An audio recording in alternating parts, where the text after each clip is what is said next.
मुझे आपसे कुछ कहना है, समझ नहीं आ रहा कैसे कहूं। यार परेशान तो है वो, और परेशानी के पीछे वजह भी है। श्रेया ने जो फैसला लिया है उसके पीछे कोई तो वजह है, पर क्या वजह हो सकती है? तुम ये शादी किसी दबाव में तो नहीं कर रही हो ना?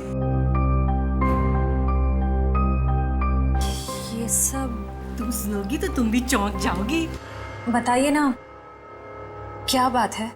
बेटा, हमने तुम्हारी और सिद्धार्थ की सगाई का दिन तय कर दिया है।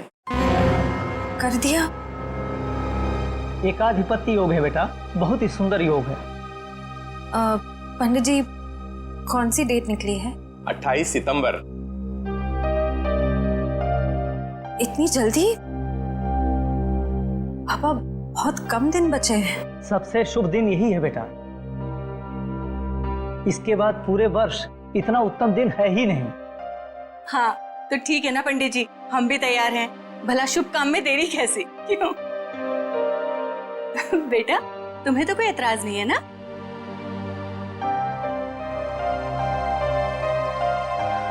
Excuse me. देखा, शर्मा गई। हाँ तो हम तारीख पक्की समझे ना? हाँ हाँ। अल्पा, अरे मुंह क्या देख रही है? मुंह मीठा कराओ समदन जी। हाँ हाँ, क्यों नहीं, अभी लाइट।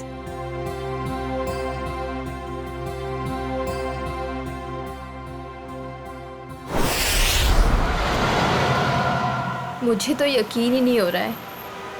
अब मेरा मतलब, हम इतने दिनों बाद एक साथ शहर से दूर छुट्टियां मनाने जा रहे हैं। हमारी शादी की सालगिरह के लिए इससे बेहतर गिफ्ट और कोई हो ही नहीं सकता था। तुम्हारे लिए एक सरप्राइज और था। सरप्राइज? क्या सरप्राइज है? बताओ बताओ ना, क्या सरप्राइज है शेखर? अरे आराम से, अरे आराम से, अरे गाड़ी ठुक जाएगी। वाओ, बहुत सुंदर है। एक और वादा करोगे? कैसा वादा? पहले वादा करो फिर बताऊंगी। चलो किया वादा। क्या? कि तुम मुझे अकेला छोड़ के इतने दिनों तक घर से दूर नहीं जाओगे। तुमसे दूर रह के मैंने जितना कुछ पाया उससे कहीं ज्यादा मैंने खोया है। तुम्हें यकीन दिलाता हूँ, अब आगे से कभी भी तुम्हें अकेला नहीं छोड़ूंगा। शेखर!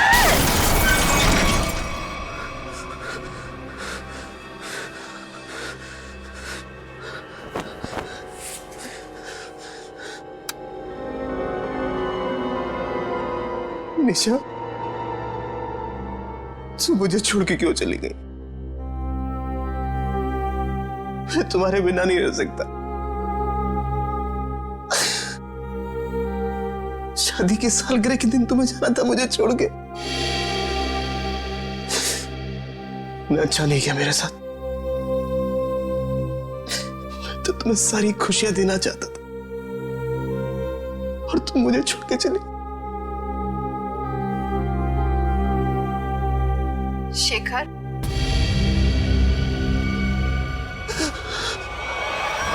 मुझे तुम्हारी बहुत याद आ रही है। मैं इस तरीके से अकेले नहीं रह सकती। तो अपना वादा नहीं भूल सकते शेखर। मुझे तुम्हारी बहुत याद आ रही है शेखर। मेरे पास आ जाओ शेखर। मुझे तुम्हारी बहुत याद आ रही है। मैं इस तरीके से अकेले नहीं रह सकती। मेरे पास आ जाओ। तुम अपना वादा नहीं भूल सकते शेखर। मुझे तुम्हारी बहुत याद आ रही है। क्यों मुझे यहाँ पे अकेला छोड़ा है तुम? मेरे पास आ जाओ। तुम्हारी बहुत याद आ रही है शेखर। क्यों मुझे यहाँ पे अकेला छोड़ा है तुमने?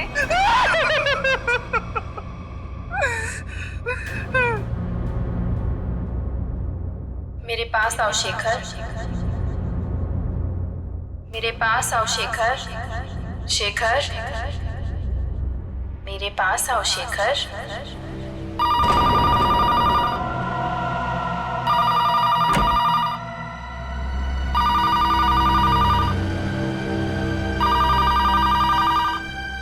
शेखर, मुझे तुम्हारी बहुत याद आ रही है। मैं इस तरीके से अकेले नहीं रह सकती। कहाँ हो तुम? कहाँ हो? मैं यहाँ हूँ शेखर। आओ मेरे पास। निशा तुम? क्या हुआ? तुम तो मर चुकी हो। तुमने वादा किया था शेखर कि तुम मेरा साथ कभी नहीं छोड़ोगे। आओ, चलो मेरे साथ।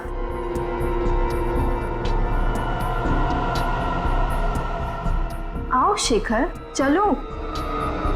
रुको निशा, चलो शेखर, आओ। रुको निशा, रुको, रुको, निशा, रुको, निशा, निशा।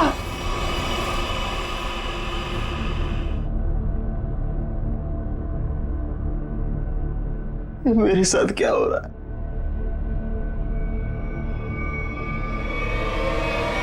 निशा!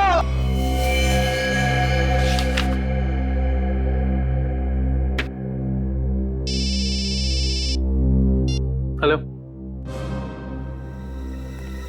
हाँ बोल रहा हूँ। शेखर, हाँ दोस्त है मेरा। क्यों? क्या? चलिए, यहाँ कोई तमाशा नहीं हो रहा है। चलो चलो चलो जल्दी, चलो चलो चलो। ओह माय गॉड,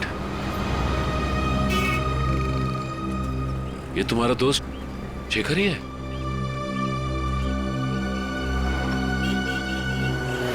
ले जाओ। मुझे ये बताइए कि एक्सीडेंट होते हुए आप में से किसने देखा? हा? जी साहब, मैंने देखा। क्या हुआ था यहाँ पर? देखिए साहब, टेम्पो वाले की कोई गलती नहीं है। टेम्पो वाले की बड़ी तरफदारी कर रहे हो तुम। क्या नाम है तुम्हारा? जी मेरा नाम अविनाश है और जो सच है वही बता रहा हूँ साहब। मतलब ये एक एक्सीडेंट था? सर ऐसा भी नहीं है। तो फिर? सर वो चलते चलते किसी के साथ अजीबोगरीब बात कर रहा था। हाँ, मैं तुम्हें अकेला नहीं छोड़ सकता। अरे मैं सच कह रहा हूँ कसम से। तुम बिल्कुल परेशान मत, बिल्कुल नहीं। मेरी बात को सुनो। तुम बिल्कुल परेशान मत हो। हाँ, क्या प्रॉब्लम है? मैं तैयार हूँ। तुम बिल्कुल घबरा। मैं आ रहा हूँ भाई साहब, मैं आ रहा हूँ। तुम बिल्कुल घबरा मत भाई साहब। आपकी तबीयत ठीक नहीं है क्या? पहुँचने वाला हूँ। हाँ, अगर सुनिए ना, अगर आप चाहे तो मैं आपके घर वालों को बुला सकता हूँ। मैं आ रहा हूँ। तुम भाई साहब सुनिए। तुम छोड़ना यार, लगता है कोई पागल है।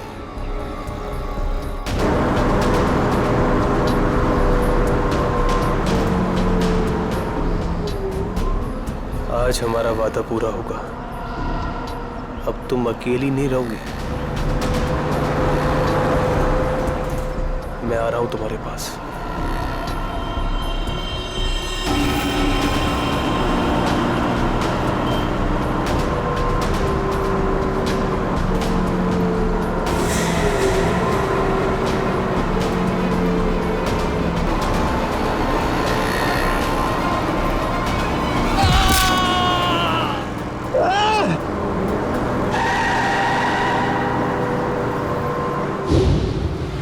मतलब शेखर ने आत्महत्या की है?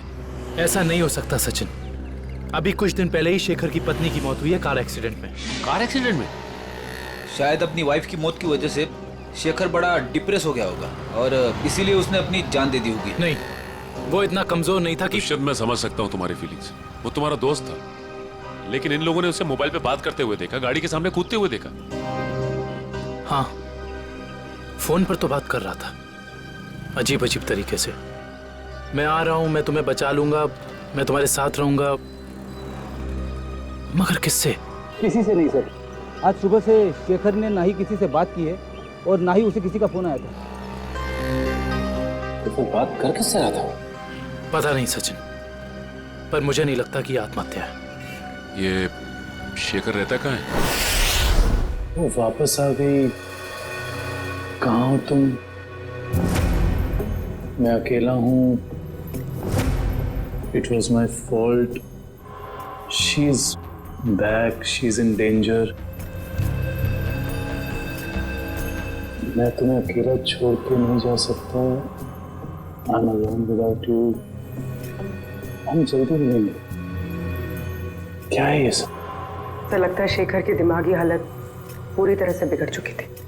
क्या मतलब हो सकता है ये सब लिखने का? तुम वापस आ गई, मैंने तुम्हें ढूंढ लिया है। He is back. तो जिन लोगों ने शेखर का एक्सीडेंट होते हुए देखा था, उनका कहना है कि गाड़ी के आगे कूदने से पहले शेखर फोन पर ऐसी बातें कर रहा था जैसे यहाँ पर लिखा। निशा की मौत के बाद शेखर परेशान तो जरूर था, लेकिन इस तरीके की हरकतें करने लगा था इसका मुझे अंदाजा नहीं था। ये मोहन है शेखर जी के पड़ोसी। तो मोहन, ये बताओ कि क्या तुम्हें कभी महसूस हुआ कि निशा की मौत के बाद शेखर के बर्ताव में कुछ बदलाव आ गया? निशा भाभी के जाने के बाद शेखर भाई साहब बहुत गुमसुम हो गए, यहाँ तक कि उन्होंने घर से बाहर निकलना भी छोड़ दिया था, हमसे बात भी नहीं करते थे। हाँ सर, कभी कभी रात में जोर जोर से निशा निशा कहकर चीखते थे और बहुत तेज आवाज में वीडियो देखते थे। ठीक है, थैंक यू मोहन, आप जा सकते हैं, लेकिन अगर दोबारा जरूरत पड़ेगी तो हम आपको कांटेक्ट करेंगे।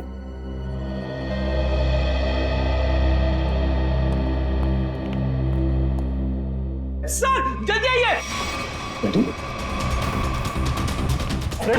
पुलिस जल्दी आइए। क्या हुआ फ्रेंड, क्या हुआ? सर ये वीडियो देखिए। वीडियो कहाँ है? वीडियो सर वीडियो है सर, कुछ डरावना वीडियो है। पूर्वी प्ले करो। शेखर, मुझे तुम्हारी बहुत याद आ रही है। मैं इस तरीके से अकेले नहीं रह सकती। तुम अपना वादा नहीं भूल सकते शेखर। क्यों मुझे यहाँ पे अकेला छोड़ा है तुमने?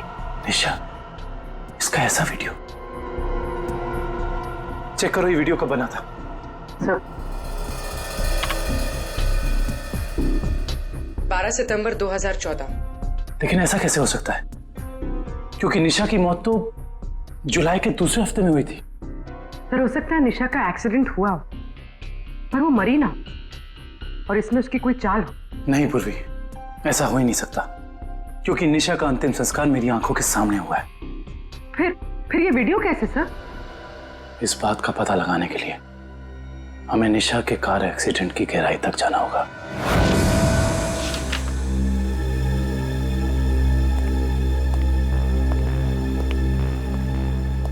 सर ये तो कंफर्म है कि इस वीडियो में ये असली निशा ही है, ना कि उसकी कोई हमशक्ल।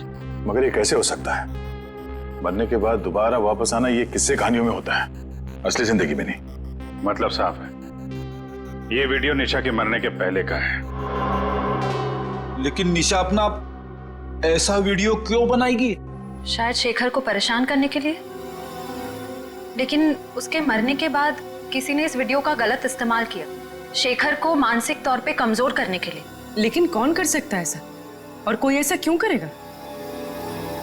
पूरी जरा इस वीडियो को फिर से प्ले करना। शेखर, मुझे तुम्हारी बहुत याद आ रही है। मैं इस तरीके से अकेले नहीं रह सकती। ये जरा ध्यान से देखो, निशा के होठों का हिलना और शब्दों का निकलना कुछ मैच नहीं हो रहा है। ऐसा लग रहा है कि वो बोल कुछ रही है और किसी ने उसके ऊपर शब्दों को चिपका दिया है। मुझे तुम्हारी बहुत याद आ रही है। मैं इस तरीके से अकेले नहीं रह सकती। हाँ, लगता है किसी प्रोफेशनल डबिंग आर्टिस्ट ने हूबहू निशा की आवाज निकाली है, जिससे शेखर धोखा खा गया है। जरा एक बार फिर से प्ले करना। मुझे तुम्हारी बहुत याद आ रही है। मैं इस तरीके से अकेले नहीं रह सकती। Pause pause. ये देखा? ये तो दीवार है। नहीं, दीवार पे कुछ लिखा है। वो भी जरा जूम करो। ये पेंटिंग का निचला हिस्सा, इस पे ये उस कलाकार का सिग्नेचर है जिसने ये पेंटिंग बनाई है। सर ये तो काफी जाने माने कलाकार है, मेरे पास भी इनकी एक पेंटिंग है। तो अब ये पता करना होगा कि पेंटिंग किस दीवार पे टंगी है और खरीदा किसने इसे। मकरन जी से मिलना पड़ेगा, वही बताएंगे ये पेंटिंग उन्होंने बेची किसको है। शेखर ने किसी किस्म का कोई जहर, कोई केमिकल नहीं खाया है। इसकी मौत एक्सीडेंट से ही हुई है। डॉक्टर साहब, शेखर की गाड़ी जिसमें एक्सीडेंट हुआ, उससे कुछ पता चला? पता तो चला है, और जो पता चला है वो काफी इंटरेस्टिंग है। आओ बताता हूँ।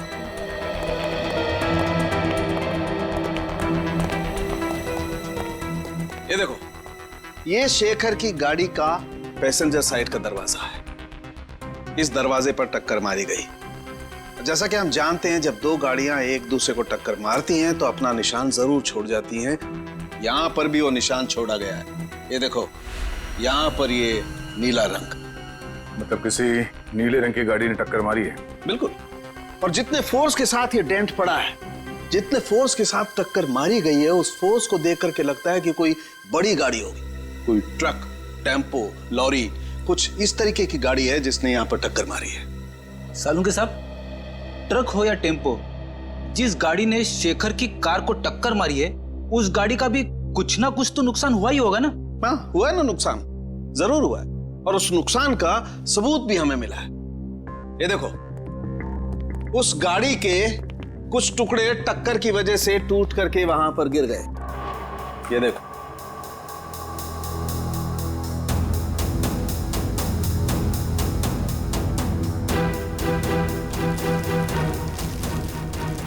ये तो गाड़ी का लोगो लगता है।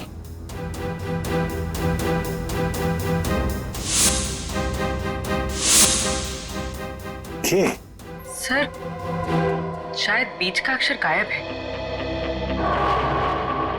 सर मैंने ये लोगो पहले कहीं देखा है।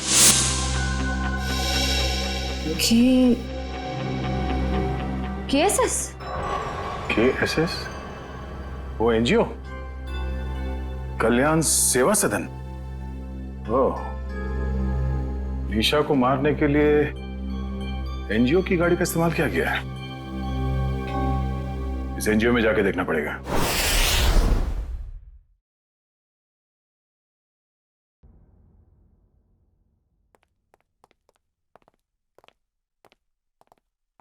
मिस्टर मकरन जी, कहिए। हम लोग सीआईडी से एक केस के सिलसिले में आए। मेरे पास मगर मेरा किसी केस से क्या लेना देना है? फिर भी कहिए, मैं क्या मदद कर सकता हूँ आप लोगों की? मकरन जी, हमें आपसे कुछ सवालों के जवाब जानने हैं।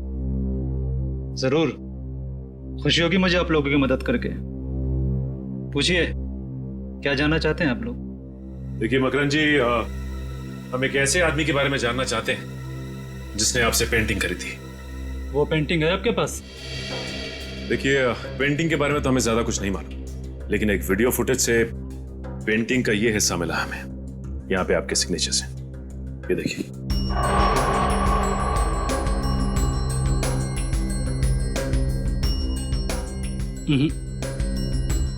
बस इतने से ये बता पाना मुश्किल है कि पेंटिंग कौन सी है। और जाहिर सी बात है कि जब पेंटिंग के बारे में पता नहीं है तो खरीदार के बारे में मैं कैसे बता सकता हूँ? मकरन जी, ध्यान से देखिए, शायद कुछ याद आ जाए आपको।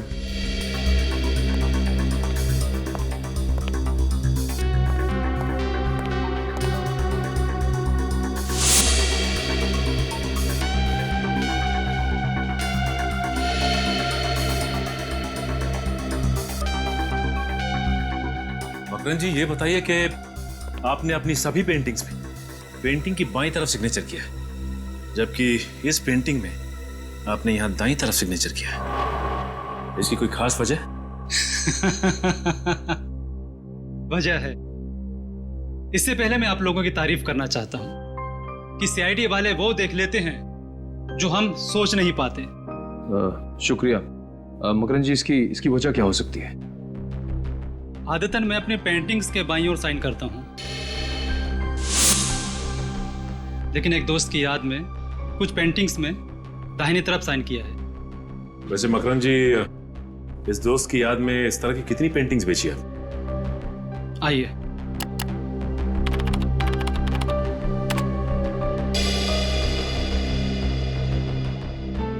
तीस पेंटिंग्स बेची है, लेकिन आपकी पेंटिंग किसने खरीदी ये बता पाना मुश्किल है। इन 30 लोगों की लिस्ट से ये पता चल जाएगा कि निशा के वीडियो फुटेज में जो पेंटिंग लटक रही थी वो खरीदी किसने थी। हमारी एनजीओ वैन ने किसी कार को टक्कर मारी थी और किसी औरत की मौत भी हो गई। ऐसा हो ही नहीं सकता। मुझे लगता है आप लोगों को कोई गलतफहमी हुई है। कोई गलतफहमी नहीं है। सबूत है हमारे पास। अच्छा ये बताइए कि कितनी वैन्स हैं आपके एनजीओ की और कितने लोग यहाँ काम करते हैं? सर टोटल 4 वैन्स हैं हमारे पास और सभी चैरिटेबल काम में लगी रहती है और इसके लिए 8 ड्राइवर्स। दिन और रात हर वैन्स पे अलग अलग ड्राइवर्स होते हैं और सभी बहुत शरीफ है सर। सच्चाई जल्दी सामने आ जाए। सर हमने इनकी चारों वैन्स चेक की, उन चारों में से किसी का भी उस एक्सीडेंट से जुड़े होने का कोई सबूत नहीं मिला। आपके पास सिर्फ 4 ही वैन है या कोई और भी वैन है जो अभी बाहर गई हो किसी काम के लिए? सर आज सभी गाड़ियों की इंश्योरेंस रिन्यू कराने की तारीख है और इसलिए सारे के सारे वैन्स जो हैं बाहर खड़े हैं सर, और कुछ देर में वो इंश्योरेंस वाले आ भी जाएंगे। और कोई वैन जो आपने हाल ही में बेची हो? सर हमारे पास एक पुरानी वैन थी सर, जिसे 15 साल हो गए थे, तो कुछ दिन पहले सर हमने उसे बेच दी। किसको बेची थी? सर हमारे पास एक आदमी आया था। क्या नाम था उसका? सर उसकी सारी डिटेल्स हमारे कंप्यूटर में, आपको दिखाऊं? 1 मिनट। सर मुझे किसी जरूरी काम के लिए जाना है, अशोक आपकी मदद करेगा। Can I? Sure. Thank you.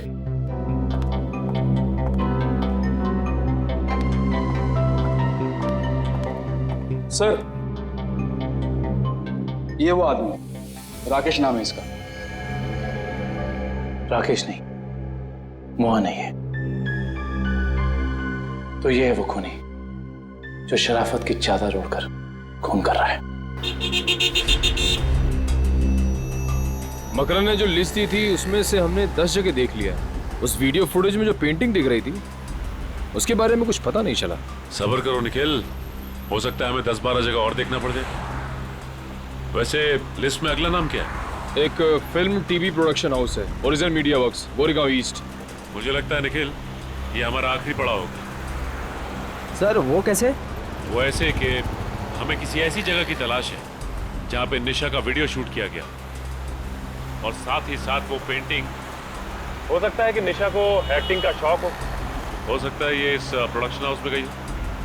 इस ओरिजिन मीडिया वर्क्स में चल के देखते हैं। राहुल, मैं तुम्हारे बिना नहीं जी सकती राहुल, तुम्हें आना ही होगा। हमने कसमें खाई थी राहुल कि हम साथ जिएंगे और साथ मरेंगे। राहुल।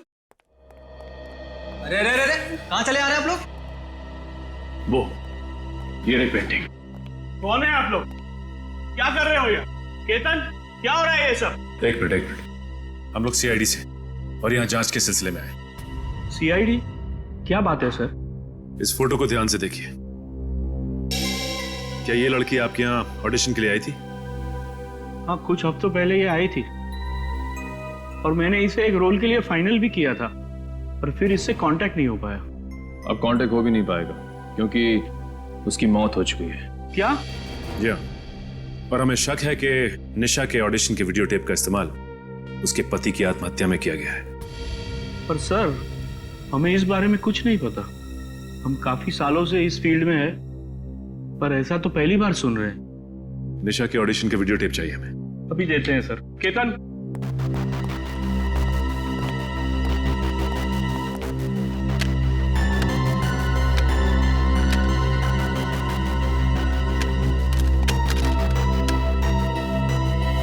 ये क्या हो गया? निशा की सीडी गायब है। गायब? सुनील की भी सीडी गायब है। ऐसा कैसे हो सकता है? इसका मतलब आप दोनों मिले हुए हैं इस गुनाह में। अरे नहीं सर, ऐसा मत कहिए। हम तो कला के पुजारी है, एक्टिंग के लिए भटकते हुए लोगों को काम देकर उनका मनोबल बढ़ाते हैं। हम ऐसा नहीं कर सकते। ये जरूर किसी ने दोनों सीडी यहाँ से चुरा ली है। आप हमें सोनल का एड्रेस दीजिए, हम खुद पता कर लेंगे कि सोनल ने क्या रोल निभाया इस गुनाह में।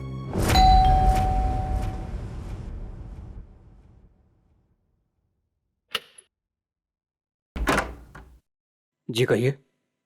जी हम लोग सीआईडी से सोनल से मिलना चाहते हैं। आइए।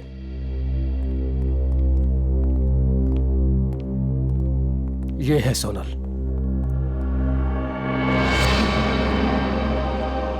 ये कैसे हो गया? क्या बताऊं सर, उसकी कार का एक्सीडेंट हो गया था कुछ हफ्ते पहले। और ये सोनल के पति हैं क्या? जी हाँ, विनय। सोनल की मौत के बाद उनकी दिमागी हालत ठीक नहीं रही है। और अक्सर फोन करके कहा करता था कि सोनल आ रही है, सोनल बात करना चाहती है, पता नहीं और क्या क्या। और कुछ दिन पहले उसने आत्महत्या कर ली। जी नहीं, उन्होंने आत्महत्या नहीं की, बल्कि उनका खून हुआ है। ये खूनी बहुत ही शातिर है, उसने खून को आत्महत्या बनाने की कोशिश की है। अच्छा ये बताइए कि विनय ने कभी आपसे कहा था कि सोनल उसे टीवी या फिर कंप्यूटर में दिखाई देती? हाँ, उसकी मौत के 2 दिन पहले। और ये विनय काम क्या करते थे? जी वो डॉक्टर थे। डॉक्टर? विनय एक डॉक्टर था और ये शेखर एक रिसर्च केमिस्ट? सर दोनों के दोनों मेडिकल फील्ड में थे। वैसे आप कौन? मैं सोनल का चाचा। क्या आप बता सकते हैं कि विनय किसी शेखर नाम के आदमी को जानते थे क्या? पता नहीं सर, वैसे भी विनय अपनी निजी जिंदगी के बारे में कम ही बात करता था। दोनों एक दूसरे को तो जरूर जानते होंगे, वरना दोनों की मौत बिल्कुल एक ही जैसे कैसे हो सकती है? एक काम करते हैं, घर की तलाशी अच्छी तरह से लेते हैं, देखते क्या मिलता है।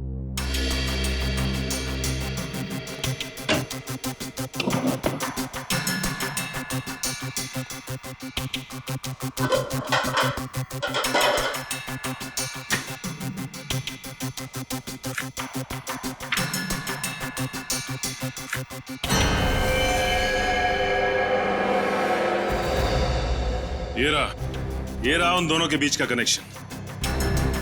ये देखो निखिल, शेखर के घर से हमें जो फोटो मिली थी उसमें शेखर इस बिल्डिंग के सामने खड़ा था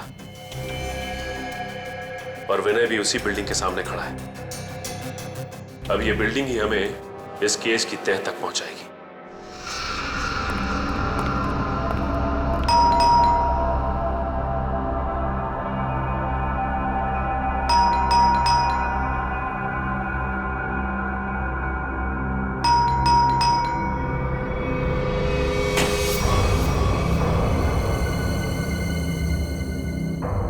मोहन,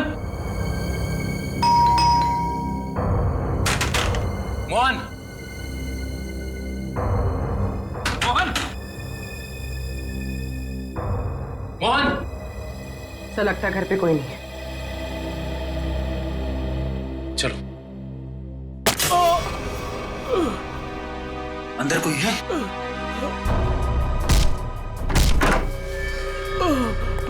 मोहन,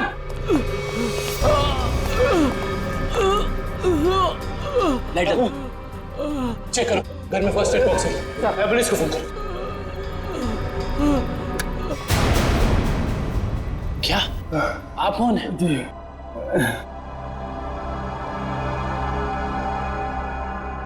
अगर ये मोहन है तो फिर वो कौन था जो शेखर के घर में हमसे मिला था?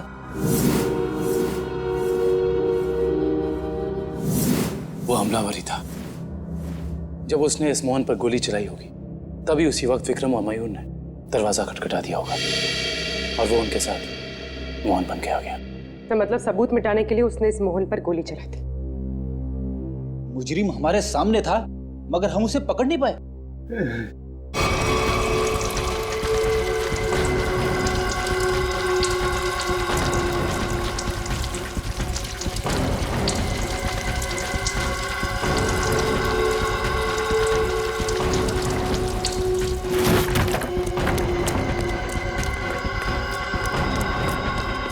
भैया, यस बॉस। मैं पेट्रोल ठीक से डाला कि नहीं? Yes boss.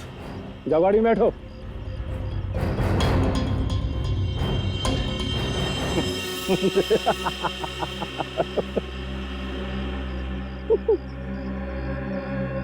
अब इस रिमोट के दबाते ही ये हवेली राख के ढेर में बदल जाएगी और किसी को पता भी नहीं चलेगा कि यहाँ आग कैसे लगी। 3, 4, 7। अब तुझे हेवन में पहुंचाता हूं।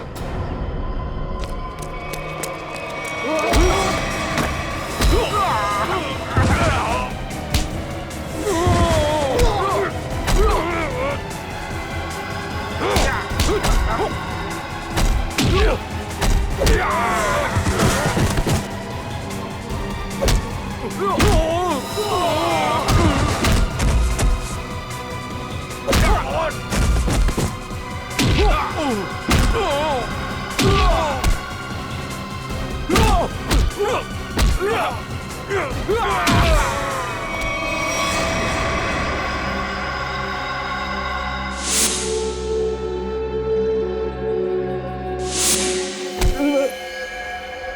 कभी राकेश बनता है तो कभी मोहन।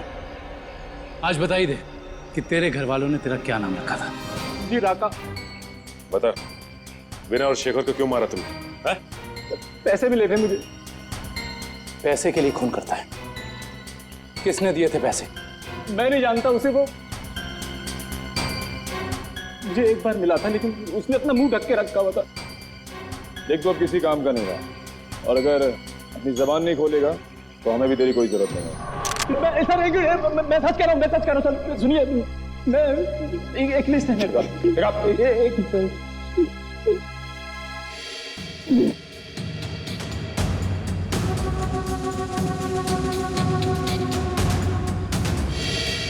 इस लिस्ट में विनय शेखर के साथ साथ और भी कुछ लोगों का नाम है।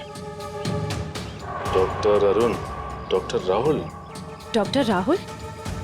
कहीं ये वही डॉक्टर राहुल तो नहीं जिनकी मौत कुछ दिन पहले एक्सीडेंट में हो गई थी? इसका मतलब एक ही तरह के पेशे वाले लोगों की मौत हो रही है एक्सीडेंट से। ये बता के ये लिस्ट तुझे किसने दी? उसने जिसने तुझे पैसे दिए? हाँ? जी देख, सीधी तरीके से उसके बारे में बता दे, वरना इन सारे खूनों का इल्जाम तेरे सर पे चढ़ेगा और वो वहां आजाद घूमता रहेगा। मैं सच कह रहा हूँ सर, मैं उसे जानता नहीं, उसका नाम भी नहीं जानता।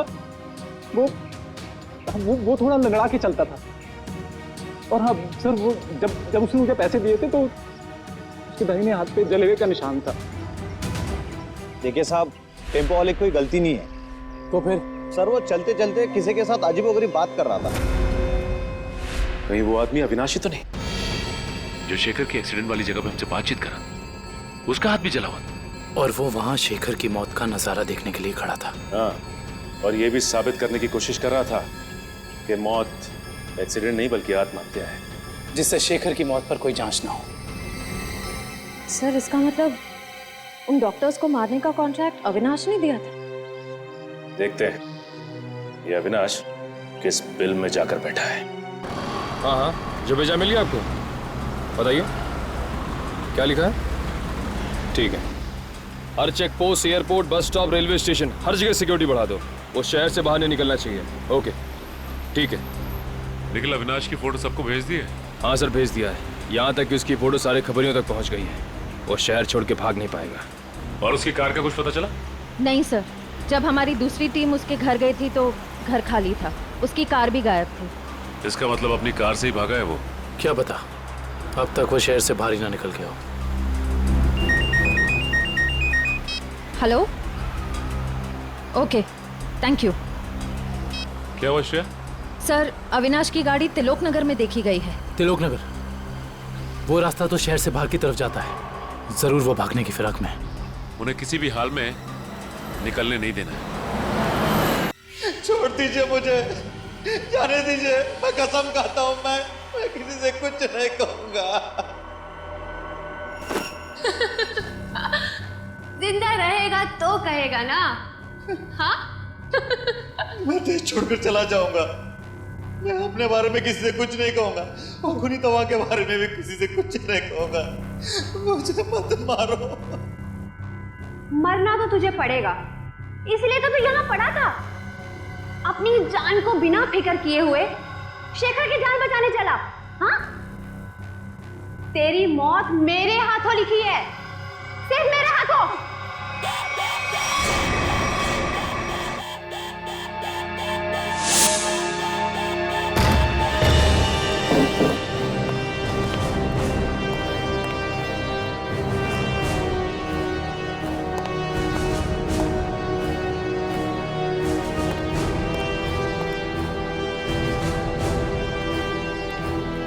यहाँ तो कोई भी नहीं है।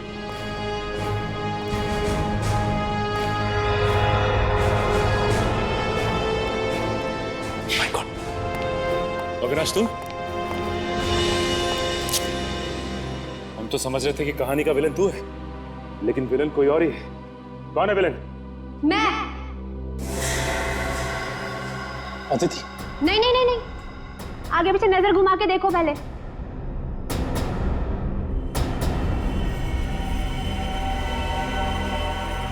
पकड़ो इन लोगों को।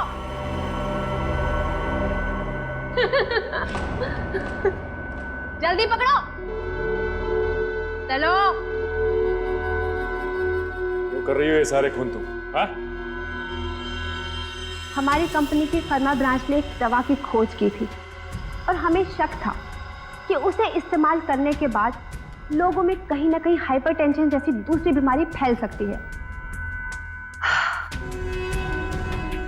और हम लास्ट स्टेज पर थे और फिर हमने अपने ही फील्ड के लोगों से जांच के लिए उनसे कांटेक्ट किया। तो फिर उन सबका खून क्यों? उन्होंने रिपोर्ट दी कि इस दवा को इस्तेमाल करने के बाद लोग ठीक तो हो सकते हैं, लेकिन 5-10 साल के बाद उन्हें कैंसर जैसा रोग लग सकता है और मुझे किसी भी हालत में इस दवा को लॉन्च करना था, ये जानते हुए भी कि वो दवाई नहीं दीमक है। मेरे करोड़ों रुपए डूब चुके थे, अब मैं पीछे नहीं हट सकती थी, इसलिए दवा लॉन्च करने से पहले मुझे उन 10 लोगों को ठिकाने पर लगाना था। और इसीलिए तुमने अपना खूनी खेल शुरू कर दिया, और वो भी कुछ इस तरह से कि वो आत्महत्या लगे। क्योंकि मैं नहीं चाहती थी कि इनके केस की जांच हो और मुझ पर कोई शक करे। लेकिन अविनाश को मारने में तुम कामयाब नहीं हो पाई, है ना? मैंने अविनाश को पहले से ही जानबूझकर छोड़ रखा था, क्योंकि वो समझ गया था कि उसके ग्रुप के लोग लगातार मारे जा रहे हैं और वो छुप गया। लेकिन जब वो शेखर को समझाने गया, फिर मेरी निगाह उस पर गई। और तुमने सोचा राका के जरिए तुम सारा इल्जाम अविनाश पर डाल दोगे? हाँ, ताकि जब अविनाश मर जाता सबको यही लगता कि ये खून करके फरार हो गया। और शेखर के घर में निशा की आत्मा का खेल क्या था? होलोग्राम, और कुछ भी नहीं, लाइट से बनी 3D आकृति। शेखर इसलिए धोखा खा गया क्योंकि हमने उसके दिमाग में भर दिया था कि निशा वापस आ गई है। अपनी जानकारी का जितना गलत इस्तेमाल करना था तुम कर चुकी।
कहाँ भाग रही हो?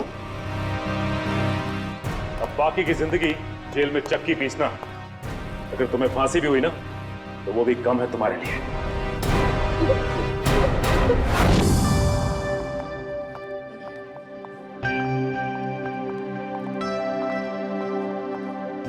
श्रेया, आ गए तुम दोनों? हाय। तुम बुलाओ और हम ना आए, ऐसा कभी हो सकता है? थैंक्स। अच्छा बताओ, हमें क्यों बुलाया है? एक्चुअली मुझे तुम दोनों की हेल्प चाहिए। क्या हेल्प? दया से बात करनी है? तारिका प्लीज, मैं बीती बातें भूल चुकी हूँ। अब मुझे सिर्फ अपनी आने वाली जिंदगी पर कंसंट्रेट करना है। दया सर के बारे में बात नहीं करते हैं। ओके। श्रेया, जब तुम बीती बातें भूल चुकी हो तो दया सर के बारे में बात करने से तुम्हें इतनी तकलीफ क्यों हो रही है?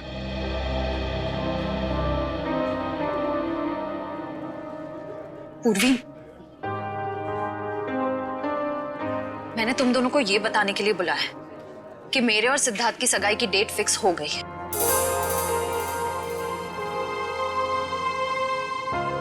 सॉरी श्रेया, अगर तुम्हें मेरी बात बुरी लगी हो तो। आई एम सॉरी यार, तुम दोनों मेरी बेस्ट फ्रेंड्स हो,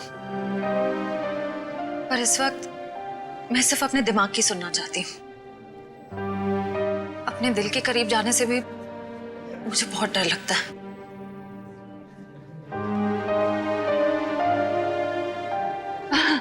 अच्छा, क्या डेट फिक्स हुई है एंगेजमेंट की? 28 सितंबर। 28 सितंबर? इतनी जल्दी? आई नो, टाइम बहुत कम है और बहुत सारी तैयारियां करनी है।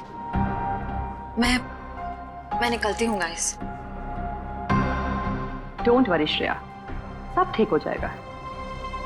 थैंक यू, बाद में बात करते हैं। Thanks for coming. बाय।